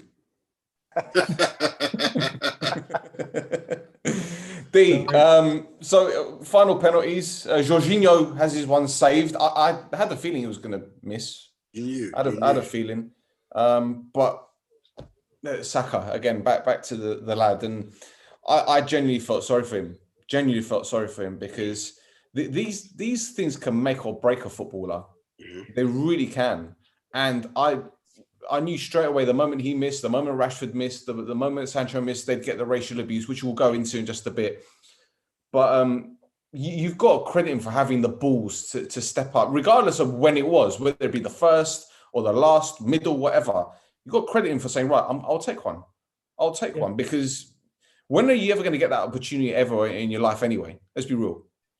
Exactly. But So yeah, I credit him. I just feel for them. I just feel for him so much that it had to be him to be able to miss. Because the thing is as well is that whether the order had been decided or not, sometimes you've got to look. You've got you've got to adapt to what's going on. So if penalties have been missed, you must be like, okay, you know what? Let's switch up the order. Do something. Not everything goes to plan enough. Sometimes you've got to do. You've got to do something and change it up because I just knew that he was going to miss. But I knew Pickford would save Jorginho's penalties. Jorginho has missed so many penalties this season. I don't know why he's even still allowed to take them. But just what you have to look at now. It's not like back in the day where when a goalkeeper saved a penalty, you might look at it as that he's come off his line, he's telegraphed it or whatever. Everything nowadays is in favour of the attacking player. The penalty taker is a favour. If that goalkeeper comes just an inch off his line, unless the back leg has somehow stayed on the goal line, the penalty is going to have to be retaken. So, as a couple of you have alluded to earlier, just go and smash the flipping penalty, bruv. How is Maguire a centre half taking a better penalty than these men who are attacking players? And it's just, I just can't, man. I just can't. Rashford, as Rod said, was not looking at the ball. And Donnarumma does this ever, so he takes up the whole goal anyway, but he did this ever, just this little shuffle. And I know Mike would have been watching intently, being on telly as well, like that kind of flinch. And then Rashford then goes and hits the post. Sancho ran up the ball. You know, like, the young kids are playing football on the ends, and then the big guy comes over to come and kick their ball. Sancho ran up to the penalty like this, swaying from side to side. You knew that he was going to miss, and then Paul Saka as well. No one put their foot through. No one decided on the corner. It's like they were trying to finesse the penalties in. They're poor penalties, man. You're poor Perfect penalties. height for a goalkeeper. Poor penalties. And Donnarumma saved them. And I just feel for Pickford, because Pickford's had a great tournament, as Rod said earlier. And what are you going to get out of it? He's performed above the expectations. This game would have been finished in normal time if it wasn't for him. Bloody Chiesa picked the ball up, turned, didn't even drop a shoulder or anything, took out 3 men and then tried to bend it in the corner, and Pickford's made the save. So if it wasn't for the saves that Pickford made, this game would have been done in normal time. You saved the penalties and everyone else, unfortunately, has let you down. But it's just poor penalties, man. There's so many bad penalty takers in world football, but because they do this stupidness with the run-up, they're able to do whatever and then roll the ball in or whatever. But just nonsense, just poor penalties, man. There was one with Cristante as well when the ball was played across the box and Cristante's gone in and he's thrown his body in the way of Pickford. But yeah. All right, Mike, I need to ask you this because you were there. A lot happened before the game outside the stadium. What did you see? What did you see with your own eyes there? Because we've obviously seen the footage on social media. What was it like for you as a volunteer? Because I heard, rumour has it, that the stewards were so overwhelmed, people such as yourself had to step in and help out. It was carnage. It was bedlam. There were far too many people there who, in terms of, there was more people there than who had tickets. And I think I was having this discussion with someone earlier today, that the way the new Wembley has been constructed, Wembley Way and so on, it's like a shopping precinct as well. You can't get out on the sides. It's all blocked off. So you come out of the station, you go straight, that's it, and then go round once you reach the top of Wembley Way. I've never seen so much broken glass and empty, cans of beer and Tesco bags and Sainsbury's bags and every other bag that sells alcohol. It was carnage. There was lots of good atmosphere, lots of positivity, lots of singing and dancing. But it's once after a certain time during the day, you could see that people were very, very pissed up. And you can hear the conversations. How are we going to get in? When are we going to get in? When do we storm it? Because, there's one video which I actually saw myself in it, where they actually storm the part where the Wembley Arena is, and they storm it, and all the gates are going. That's when we try and help. That's when it happened. Yeah, it was crazy. It was scary as well at some point. It's scary being in amongst people who are pushing and shoving, and all they want to do is just get to somewhere where everyone wants to get to illegally. In fact, what's his name? Palios, the ex-FA head, he was there as well, and he's looking around and thinking and saying, this should never be happening. This should never be happening. He was there when they pushed one of the gates over, but it was difficult. And the unfortunate thing is that it's a negative stereotype of your typical English fan as perceived by others. And that stereotype was unfortunately perpetuated, was actually given a worldwide audience, because there was a load of good nature, lots of good stuff. You know, Italian fans mingling with English fans, taking photos together. There's loads of that. That's not going to get reported. What's going to get reported is the negativity. And yes, volunteers had to help out the stewards, and police were there. There just weren't enough people to police it. There just weren't. There was too many. If you got 5,000 people and there's only 5 or 15 people trying to stop you, it's not going to happen. It's just not. It's just physically impossible. What I don't understand, did the authorities not realise that this would happen? Did they really think that people wouldn't turn up without tickets in one of the biggest games, if not the biggest England game since '66? They honestly thought that people wouldn't turn up without tickets. I think what one of the things was, though, in order to get past the first barrier, you have to show your COVID-19 that you got either a negative test within the last 48 hours or you're double vaccinated. That's the first part, and then there's another part. Sorry, Mike. When you say barriers, are you talking about like barriers that are being like basically concreted down? That is almost difficult to get through, just those guardrails that you can lift them through. Guardrails and humans. Wow. And that's what I mean. If people storm through that, it's too easy. Didn't they use the guardrails like to climb up the wall at one point as well? Yeah, they turned them over. Yeah, they turned them over and used it as a ladder. Using like ladders, yeah. It was crazy. It was crazy. Well, you've seen Wembley, cup finals or whatever, and you see the glass, you see the littering. This is on a different level. Yeah, really. Look, we've been all over Europe together. Stel, we've gone to Cardiff, been to Wembley, gone all over the country to watch United. This was on a different level. Trust me. This was even worse than Barnsley. Well, when you got a coin thrown at you, and we were told to go back to our own countries. Honestly, it was. There were pockets of positivity, but there was pockets of negativity. Negativity was, it wasn't nice. Unfortunately, it wasn't. The thing is, what I will say though, right? What I will say is that jibbing, whether it be matches or the railway or whatever, it's kind of sticking the middle finger up to the authorities. It's sticking the middle finger up to the man, so to speak. So to pay is to fail.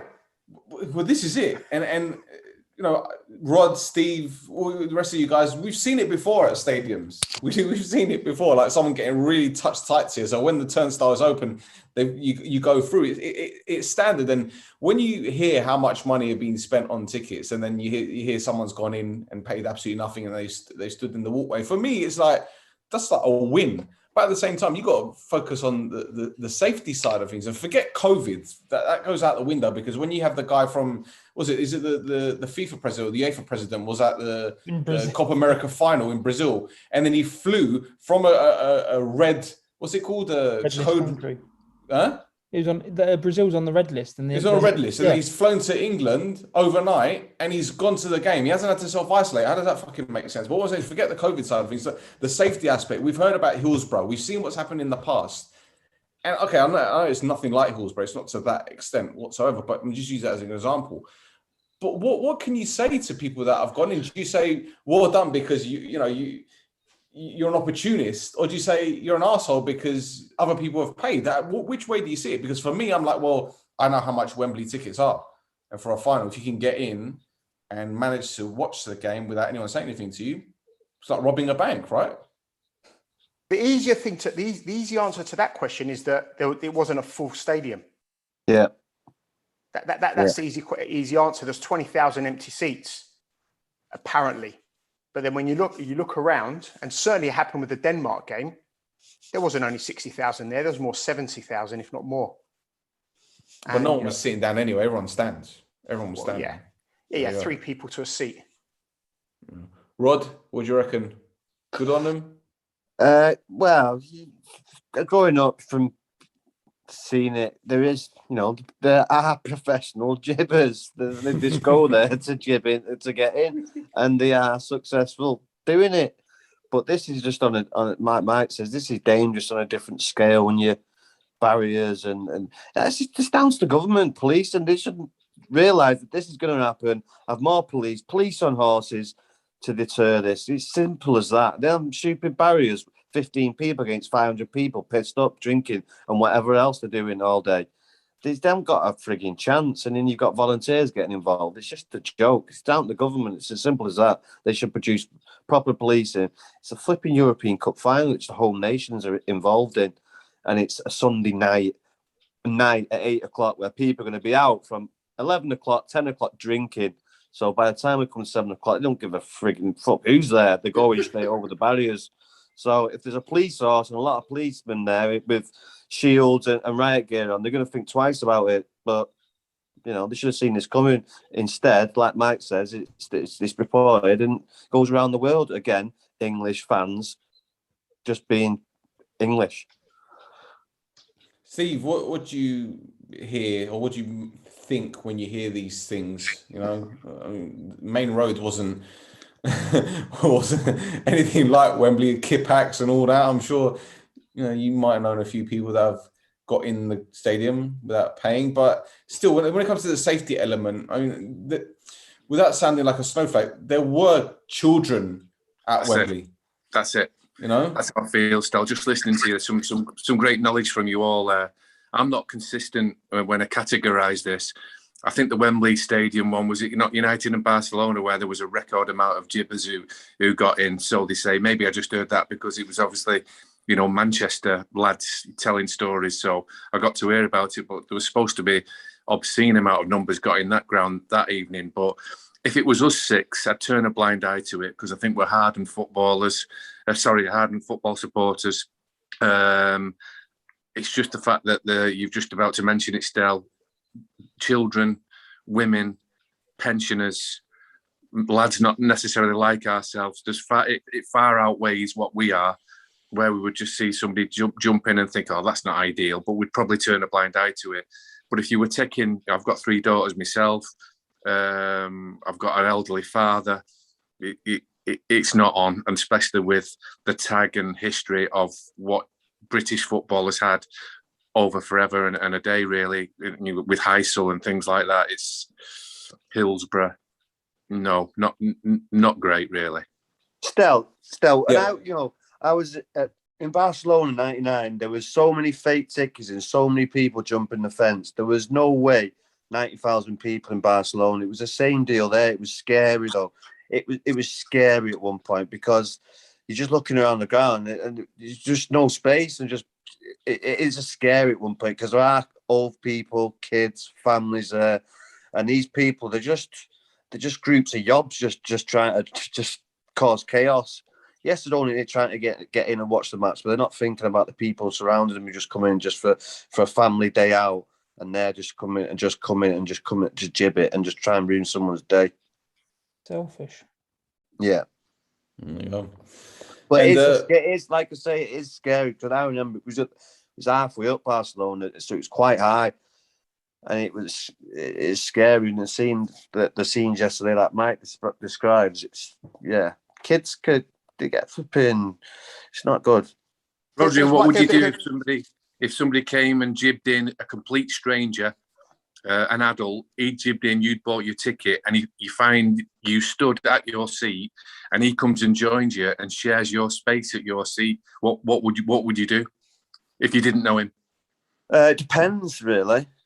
If you're standing there and being quiet and watching a match, and won't be bothered. But if he's being annoying, then he's getting turfed or getting moved. Right. See, this is the thing. I mean, I don't believe in knee-jerk reactions, but looking at what happened yesterday, and my daughter we got an email saying, oh, the kids can come in at 10 o'clock in the morning and they can stay up to watch the game and yada, yada, yada. And then on the television, you see these football fans doing what they did. And my kid, I'm sitting there looking at, I'm thinking, I'm never taking her to a game. I've taken her to a women's game, a women's football game, because she can relate to it. I'm never taking her to a men's game, not in the UK anyway. If I go to Cyprus, I'll take her. It's just village football, as Rod says. I'm joking. But, I'd take her to a game in Cyprus, but I wouldn't take her to a game in England, not men's game anyway. No fucking chance. No chance. What, to Old Trafford? No.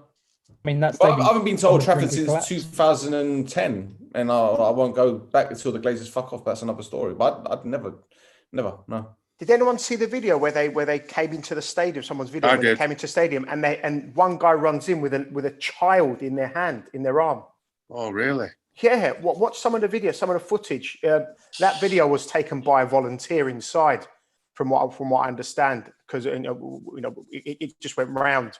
And they're running with a child. They're like, running. It was crazy. I think. I seen a guy on the inside punching as many as he could that were sneaking in with the Saw ball that, down. yeah. Haymakers. He was like taking them all on. I was hitting And kids.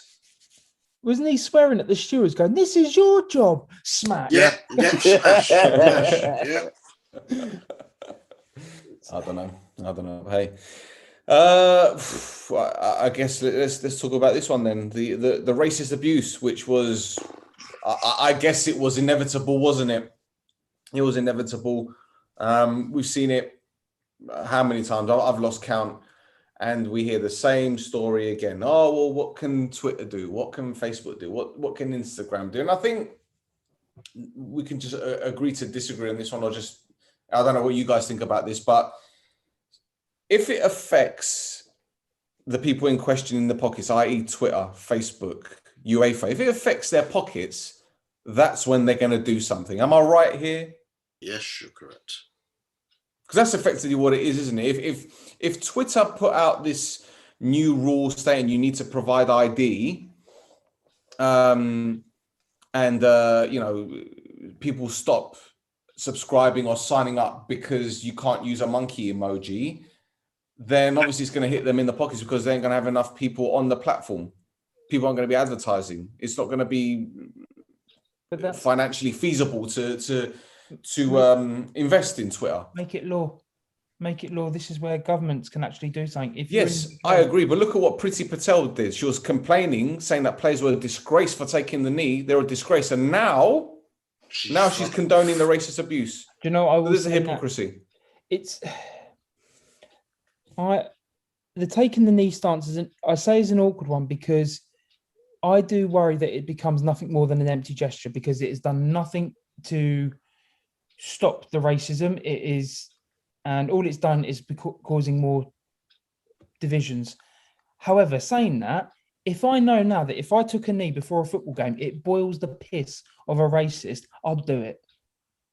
Purely for that reason, because it's not going to stop racism, but if it's going to cause them anger, and it's the only way that you can get back at them. And I apologize for this rant now. But we talk about we talk about companies, we talk about governments. What about us? Every one of us as an individual. Like, you look at these, and I will use inverted commas, fans who have shown racial, xenophobic assaults towards Black people, towards Italians on social media and in person. If you know any of them, ask them, why did they do it? What was their reason behind it? Ask and listen to their reason, because I can guarantee you now, as a spoiler, it isn't a good enough reason, no matter what they say. And you as an individual, and we have to do this collectively, cut them out of your life. You cannot be associated. You cannot have people like that in your life if you're not willing to educate them or just give them a bit of understanding of their actions, because it's inhuman. I'm sorry. I've got lads who I manage and coach at football. For these boys to go, I don't support England. I was like, why? It's your home country. You wait until what happens afterwards. And they're literally lads saying it's an awkward one trying to get home at Wembley after that game. Because there is genuine fear, because you have these louts that ain't gonna learn, fucking Neanderthals. And I apologize for the swearing, but they are Neanderthals. They are people who are so uneducated, they cannot control and express their emotions in a rational manner. You have these people as part of society. We don't deserve good, nice things in society when people like that are still part of it. Sorry, they're just I don't know. Yo, mate, I think, to be honest, you're not anywhere. You're not far off the mark at all. I think you've hit the bullseye. In all fairness, and it's been difficult watching England, not because they're doing well, because the players haven't done anything wrong. They've done their jobs. Gareth Southgate has done their job, and the majority of the fans have been fantastic. You know, I like seeing the flags and people being proud of the nation. It's brilliant. The togetherness has been fantastic. But there's been a minority of people who have got no morals. As you said, they're Neanderthals. There's a horrible people. You know, even today I'm hearing on the tube, they were throwing cans at other people and people that were telling them to be quiet or keep it down. The football's done, giving them abuse. For what? For what? And see, this is the thing, and forgive me for saying this, but it comes to a point where I want England to get knocked out of tournaments early because I'm fed up with seeing the same stories time and time again. And it's sad because I've lived here all my life. You know, I'm a taxpayer. I've grown up in this country. And for me to say I don't want them to win because of some of the people, some, not all, some, it's horrible. I shouldn't be saying this. I'm just, you know, opening up. This is our sanctuary, I guess. And ask a question to everyone: Is this a football thing or a society thing or a bit of both? Yeah, both. It's a society thing that is exacerbated in football, because when you come together as a crowd, you can hide amongst the crowds. There's like psychological tests about this. If you were, I realise it's a tangent. Darren Brown done it with an audience. They wear faceless masks and they decide what happens to that person. When you're in a crowd of people and the one where they put their penises through the hole and you got to guess which penis belongs to who, right? I don't know about that one, but I had a sore throat afterwards. But when you become just one person in a sea of people and you feel that your actions are not going to there are no consequences to it, your morals become corrupt. And in a football fan, if you're joined by 20 other people with racist views, you kind of hide within that group. And it is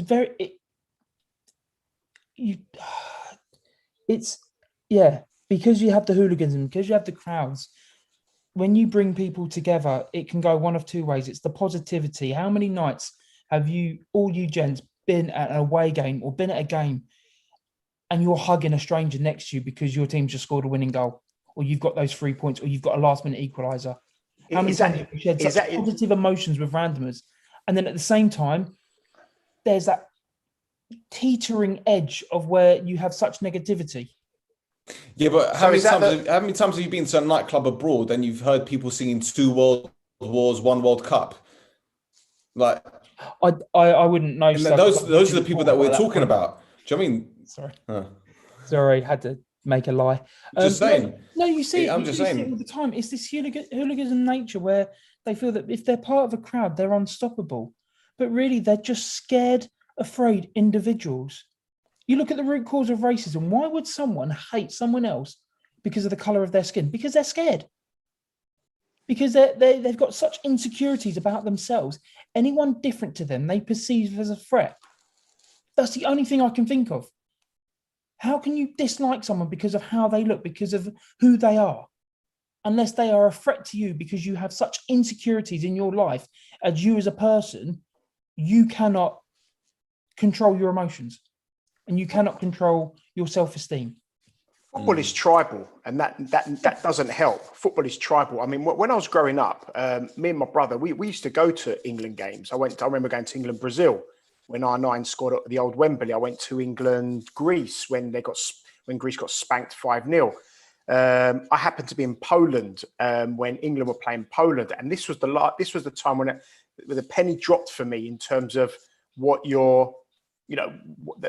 when I said the perception earlier, the negative perception of the stereotypical England hooligan. Paul Ince scored for England in I think it was a World Cup qualifier, European qualifier in Poland, and there was a large number who were giving him, think of any name that you would call a black person, they gave it. They did not want Paul Ince to be the goal scorer, even though he scored for their country. They travelled to Poland to support England but because a black player scored, they didn't like it and they felt they need to abuse him. And I tweeted this earlier today. I volunteered at the London Olympics as well, and that's tribal as well. You're there for, it's by nature, it's countries versus country on a huge mass scale. The Olympics is a huge event, but the positivity around London 2012, going on the tube, talking to strangers, it was wonderful. It was great. It was a beautiful month. And then when I compare to last night, wow, it's chalk and cheese. That's why I asked the question whether it's a football thing or a society thing or a bit of both. But I think that the tribal element, which what attracts us to football in the first place, is also possibly one of the reasons why that negativity stands out as well. Dan, I want to quote Big Nasty here. I'm going to embrace the awkward silence because I put the room on mute. When it comes to racism, and you've seen the emojis and all that, as a black guy yourself, you're probably looking at it thinking, I'm not surprised anymore. It was inevitable. That's what I'm thinking that you're thinking. It's not like, oh, I'm disgusted. Of course you are disgusted, but it's the whole disgusted feeling has been kind of overtaken by the sense of it's normal. It's normal. It's going to happen, isn't it? That's what is horrific about this. That's why it's so sad, because as soon as even just Rashford missing, I knew exactly what was going to happen, and that's how bad it is that you know that it's going to happen, and it's just so sad that things are like that. But the media don't help. It's a lack of education, because obviously Michael was saying earlier, it's just a football thing or society. It's a lack of education with things, and look, nobody's born racist, so it's a learning. It's what you see, what you're exposed to. Some people, I understand, might have had bad experiences with someone from another race, but when you see kids and they're playing around and whatnot, there's no colours. Nobody's seeing colours. I remember there was a video that went viral a few years ago where there's a white lady and her daughter, and something was missing in the house, and then she went to the daughter and she goes, who took it? And she goes, oh yeah, it was the black man. And then the mum's laughing and whatnot, because there was no black man. Things in the house, no one's broken into your house and taken anything. It's society has to do better. The media have to do better.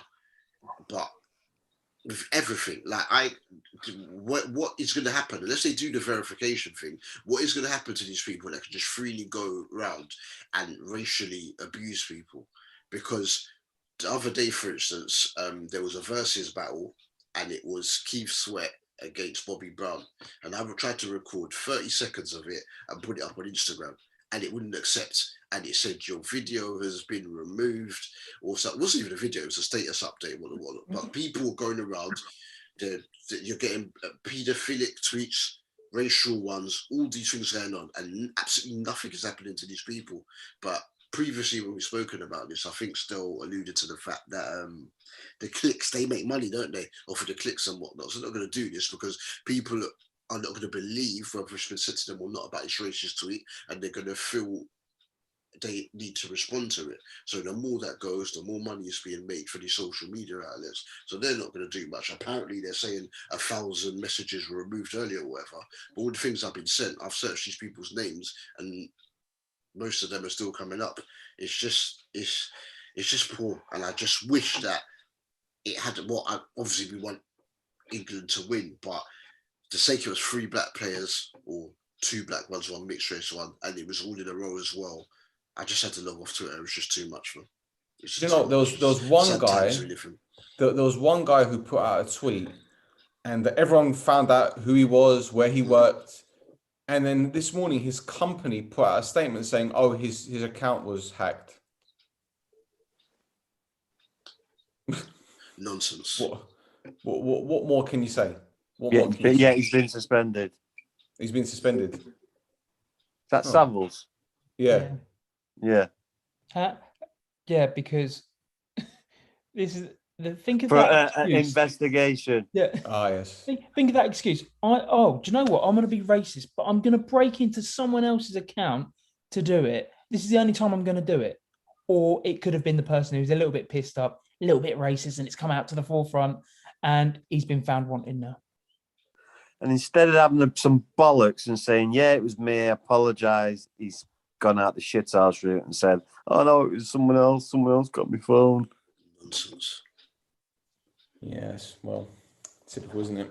Typical. It's sickening, man. Just vile individuals about it. They just get away with it. So they're just going to continue. It's education. They need educated. They are without all that. They wouldn't have a team. Immigration. There's only 3 English players on the team. Exactly. Literally, only 3 English people on that team. The rest are all foreigners. Because Did Owen Hargreaves ever get this much abuse, bearing in mind he was born in Canada with a Welsh grandmother and was probably the least English person possible? And he spoke with a German accent for a bit. Don't get me started on the cricket teams. Don't even get me started on the cricket legends. The English cricket legends. English cricket, all of them are from different. Oh, goodness. Isn't the cricket team, if you visited the UK on holiday one summer, you count? Exactly. Yeah. You've got Zimbabwean, South Africans, Australians all over the place. It's education. These people are educated, but unfortunately, most of these people don't go to school because they're dicks. But that's the thing. The kids, it is a generational thing. If you see your parents saying these comments, and they say it enough, it becomes the norm. And I know people in my life that I've grown up with who have had these views, and for some of them, I think they've educated themselves and they've now seen the error of their ways. And I know for a fact there are some people that I would have grown up with at school who still hold those views. And how do you remove them from society by legal means? Because all I can think of is wanting to hurt them. Because I have friends who, as I say, I coach football, and they go, "We're English until we're black," and it's usually the thing of everyone's loving the England players. As soon as something goes wrong, yeah. The sad thing is that when the game finished yesterday, because I watched it at a mate's house, I didn't leave his house until 2 hours after it finished because the roads, there was no way I was getting out of there. And we shouldn't have to live like that. But that's how it is. There's some shocking scenes from in and around Wembley. There's a black guy. I think they've just come from a bar. Is that where they threw him in the Thames? He's being cornered up on the side, and there's about 8 white people. It's just absolutely. This country's it's terrible, man. Because we all know, everyone knows each other, and he's going to pass that message on now to Sancho, Saka and Rashford to let them know that they're not happy. As I say, it's small-minded people that can't control their emotions or express themselves. Well, I don't think there's an immediate solution. It's a long-term thing, obviously, but expect it to continue, unfortunately. Well, look, before we wrap it up, we've got some good news. I guess the podcast charts are in, Rhodri. We're 21st in France. We are 18th in Russia, 29th in Norway, 10th in Denmark, 23rd in Italy, 27th in Belgium, 17th in Poland, 5th in the Ukraine, or Ukraine as I like it, 5th in Slovakia, 16th in Nigeria, 8th in Latvia, 9th in Cyprus. Sorry, Ghana, they don't like us, D. We need to be on more often. We need our Ghana numbers to come up. You've been top 5 in Ghana before, though. So we have. I've tried to spread the word. But you're Ghanaian, not Nigerian, so maybe they're tuning in because they think you're Nigerian. And I know the rivalry there. You can't get them mixed up. It's not right. It's not right. They got no Tofters confused with the French Montana and Drake tune. Sorry, Stel. Yes. When it was shoot to the fence, it was much easier to promote. Yes, room for improvement there, isn't there? A lot of them. Well, it's all right. We're doing well. Top 30 in many charts. Can't complain. No, all right, gents. That's it. That is it. What happens now then? So we're back there. So when the season, that's it now for a bit, aren't we? So the season starts. Well, I was going to do this off air, but Monday, I don't know if any of you guys want to jump on the podcast, because I might have Davide Petrucci on, former Man United Academy forward. He came from Roma, I think, and then he didn't quite make it at United, and he's been doing the rounds all over Europe. So I'm going to have him on, and I'm going to see what happened at United. See if he can spill some beans. What's his name? Petrucci. He came the same time as Makeda.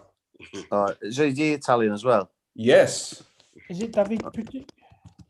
Yeah, Davide Petrucci. Petrucci. All right. Okay. Are we not doing an auction thing for the league? Yes, that was the other thing I was going to say. We're going to do our auction for the Premier League. I'll actually take this one serious. Yeah, you're going to spend 175 million pounds on Anthony Martial. that was just me bidding Steve up that went with it wrong. Right. Okay. All part of my master plan. All part of my master plan. Oh, God. I'm going to record this on from the beginning and put it as a podcast. I don't care if it's 5 hours, 6 hours long, because we've got Premier League this time. So we're going to do a Premier League auction. Yeah, I'll definitely take this one serious. Okay. I think what we should do is maybe a 20 quid entry and donate it to charity. What do you reckon? Get as many people as possible. I'm happy to take more money off you. No problem. Well, if Calvert-Lewin joins United, he's going to get 20 goals in the season. Yeah. We've got enough donkeys at United in the minute.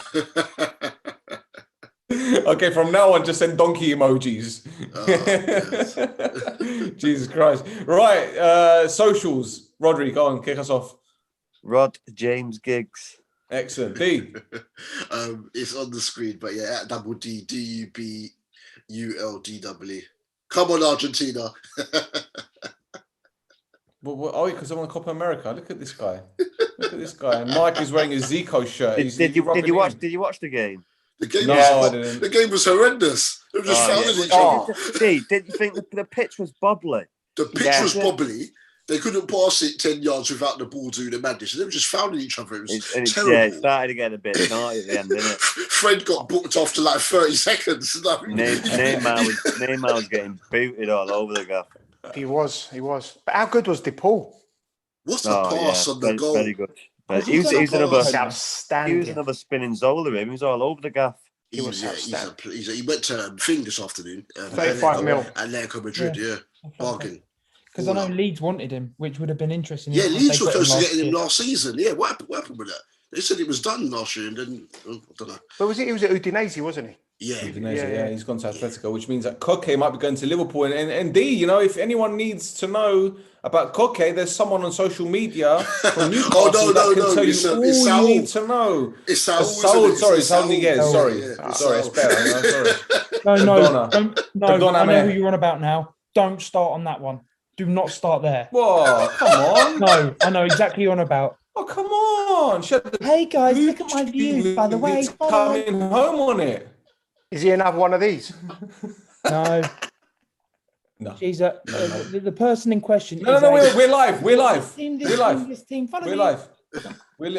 We're live. We don't want any trouble. I'm not saying names. I'm or anything. I'm just saying. Don't want the thirsty men to start abusing us. Mike, what's your socials? At Del Pieri. Steve, what's your name? Mac. Tom. I told you I'll call you Tom from now on. Do you know what? I need to change mine to at Fat Luke Shaw. Slowly going to embrace it. Pizza not the worst it is. You must have been gutted when he got fit. Do you know what? I've told this story before. I used to be called Luke Shaw, and then he got fit, and they went, "You're fat, Luke Shaw." And it was just one of them that he just died a little bit on the inside of. Yeah, I need to go on the treadmill. So what's your Twitter? No, my at is yours truly, Mr. Mac. There you go. And Steve is the only sensible one out of all of us. He doesn't use social media. Is he frozen, or is he just like? Can you see me? Yeah, you go. I thought you froze for a second. He's just staying still like that, pretending that he's not here. I just keep reading your Twitter, lads. I just keep reading your Twitter, lads. I don't do it myself. He's a lurker. He's a lurker. The smart one. It's been a good few weeks, though. It's been a good. What do you think about the tournament, the games and stuff? Brilliant. It was good. It was good. It was good. Some outstanding. There was a few exceeded expectations. Yeah. B+. And it ends well. Absolutely. We all like a good ending. He's got that one. That's the thumbnail for the pod. That's the thumbnail right there. Rhodri. Did you see me Pavarotti song on Instagram last night?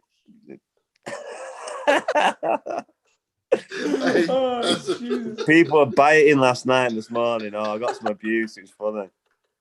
Oh, mate, they should know you by now. That's the annoying thing. They should know you by now. Fuck me. Oh boy. All right, that's it for another episode of the No Choff podcast. It's been great doing these live shows. It's been absolutely immense. And the season starts tomorrow, doesn't it, Mike? I'm off to see in the Super Cup. Oh, fuck the goddess. Hades.